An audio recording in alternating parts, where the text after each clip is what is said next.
Hi guys, and welcome to another Watch Geek video and another unboxing. Today I have the pleasure of unboxing the latest model from Wise called ADX. And if you follow my channel, you know I refer to Wise as Grand Seiko of Microbrands. They're simply different than other microbrands in the level of quality that they offer for the price. Even under macro, their watches are always crisp and clear, and their finish quality, quite frankly, is on the level of my Rolex watches. So let's open this latest offering and see what we get. Okay, so you have a thank you card, and underneath the watch itself, it's called ADX. In it, it's their take on a GMT watch.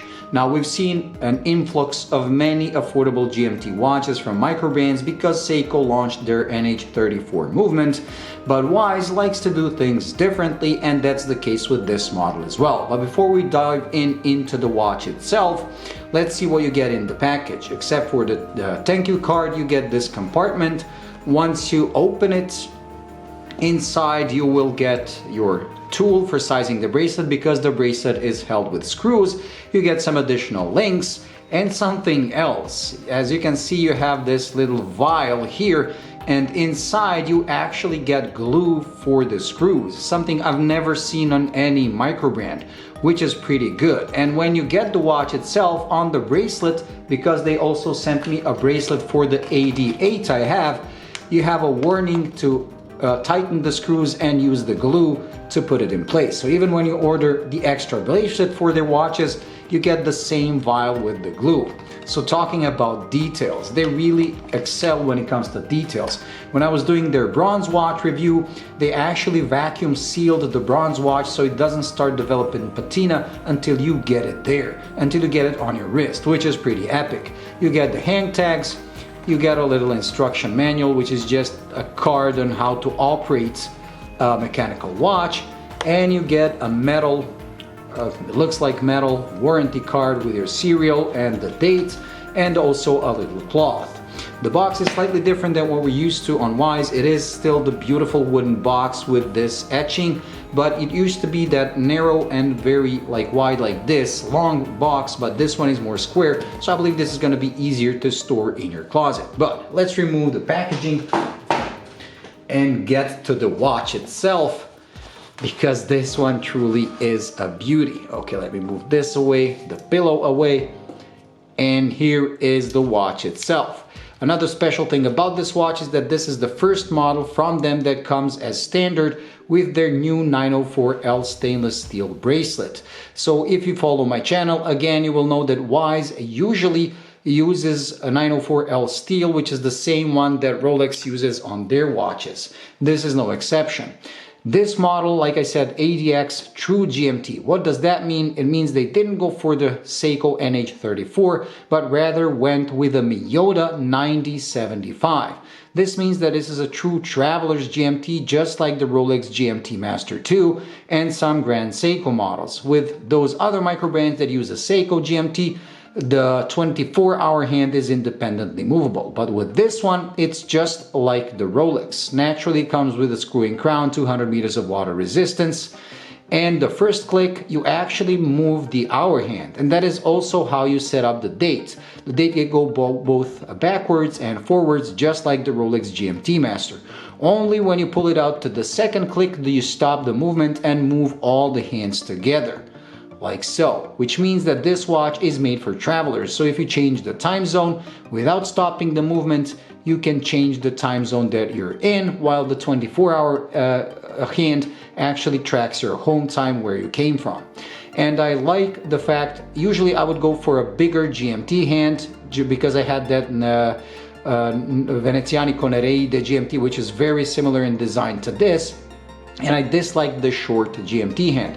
But the reason for disliking it back there was that it showed it was pointing only to the bezel, which is pretty far away. But if you look closely, you will see that they do have an inner 24-hour ring where this hand reaches it perfectly. And I have a bit of a nitpick with watches that have hands that don't reach their designated markers. With this one, they do.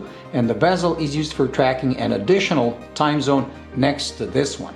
Very cool. So let's close the crown You have the date at 6 o'clock, and being a Miyota 9075, it beats away 28,800 BPH, so you get a smoother second hand compared to Seiko, and most importantly, this is a very thin movement. So despite this being a GMT automatic with 200 meters of water resistance, this is just 12.5 millimeters thick, which is the same as my Rolex Submariner that doesn't come with a GMT function. The case itself is 40 millimeters in diameter, just 47 lug to lug. And here we come to the second thing that I simply adore when it comes to this bracelet and this watch combination, and it's the end links. So if you see this one, if you can see, this has male end links, which are something that people with small wrists simply hate, me included. Microbrands especially make a mistake by leveling these side pieces with the top of the lugs, with the tip of the lugs, and then this center part extends quite a lot. Whereas Rolex slightly puts these side ones into the lugs, so they don't go all the way to the edge of the lugs, they're slightly inside, so that this centerpiece doesn't stick out as much as on other microbrands, as you can see. But Wise goes a step further. They put these side pieces so much inside that the centerpiece doesn't actually extend the lug to lug of the watch. So this watch has something under 48. I'll have the measurement somewhere on the screen because, like I said, this is just the unboxing. But it's under 48 millimeters, and even if you have it on bracelet or off bracelet, the lug to lug is the same, but you still get the cool look that a male end link gives you. Because the male end links do look cooler than female ones, but I usually avoid them because of the way they extend the watches. And in this case, they do not. Okay, let's get, since we're speaking about the bracelet, let's see what it is. So it does come with polished center links, and that is the only thing I would probably change about this watch. They do come with quick release pins, solid end links, solid links, and a milled out clasp with a new style of on-the-fly adjustment.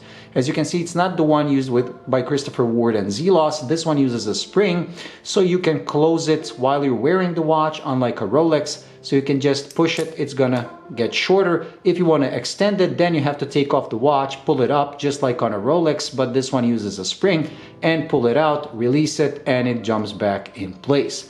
Very cool, and I really do like it. The watch does come with a transparent caseback, so you can see that Miyota 9075, and both the front and the back crystal are made of sapphire with anti-reflective coating.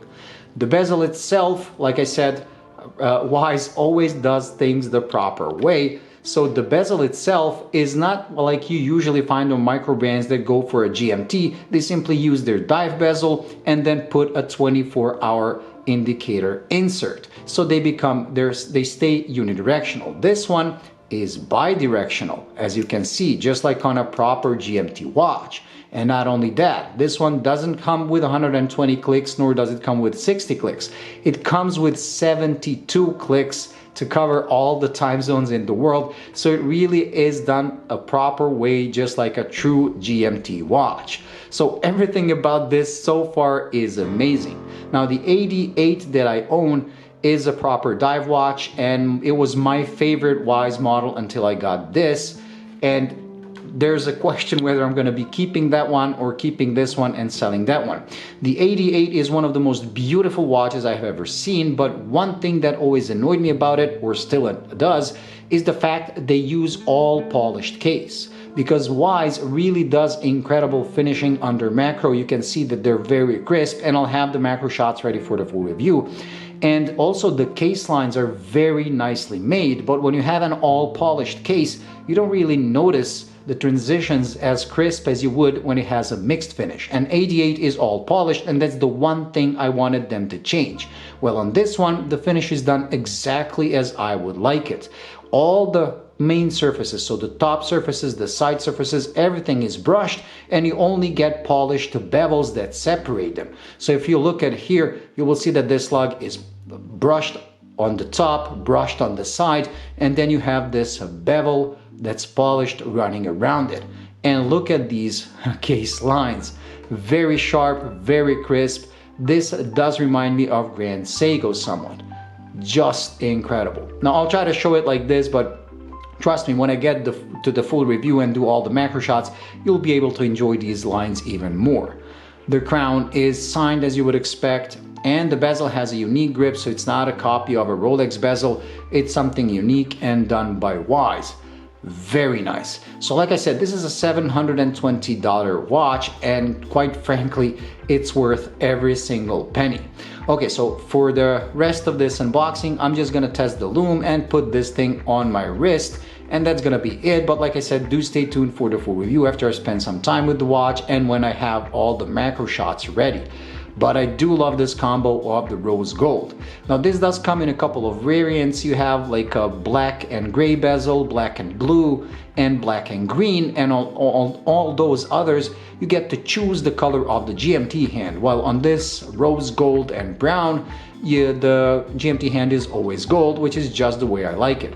So this is very similar to the Venezianico, like I said, that I had, and I also love the color combo on that. But that thing, because it used that Seiko NH34, was a 39mm watch, so slightly smaller, but it was more than 1.5 millimeters thicker. It was like almost 14 millimeters, which made it look very chunky on wrist, while this one with 12.5 should wear just like my Submariner, only slightly better lug to lug. So let's put it next to my Submariner and put it on my wrist to see how it looks. Let me just take off the sub. Okay, so here's the sub, and here is the Wise. And the Wise actually appears the same, maybe even slightly bigger, but only because the dial itself is slightly bigger and the bezel is thinner compared to the Submariner, but this is actually a smaller watch. And look how interesting it looks. Submariner is boring next to watches like these, including my AD8. Very cool. Okay, so let me put it on my wrist, then we're gonna do a lume shot, and that's gonna be it for today because I'm starting to ramble, but that's what happens when you get a watch exactly as you imagined it. So here it is on my 6.5-inch wrist. They did size the bracelet for me, and as you can see, it sits pretty much perfect. It doesn't extend past my wrist. It's quite thin for an automatic GMT. Very cool. Okay, so let's charge the watches and do a lume shot. Okay, with both the watches charged, let me just zoom in and let the camera focus. And turn off the light. And there we go. Since we do have the Submariner, I decided to use it to see how it compares to the Wise. And the Wise is very, very bright. As you can see, they did one quirky detail of making the hour hand glow green, while the rest, everything else, glows blue. But everything is very high intensity. I would say that's even slightly brighter than the Submariner, and the Submariner is one of the best glowing Rolexes so far. Anyways, that's it when it comes to this unboxing and first impressions. Like I said, do stay tuned for the full review. I'm completely in love with this watch. I mean, just look at that beautiful sunburst dial and those applied rose gold colored markers and those hands. Wow, I can't wait to put this under macro, but being Wise, like I said, Grand Seiko of Microbrands, I'm pretty sure this thing is not gonna disappoint because each and every Wise I reviewed so far was a couple of notches above all the other Microbrands I review, except for Boltony. Boltony also does some incredible watches on some of their models. Their finishing is not always perfect. On Wise, it's pretty much always perfect. Like I said, always on the level of my Rolex at least. Anyways, that's it. So thank you for watching. I hope you enjoyed. If you did, please like and subscribe, and I'll see you in the next one. Bye.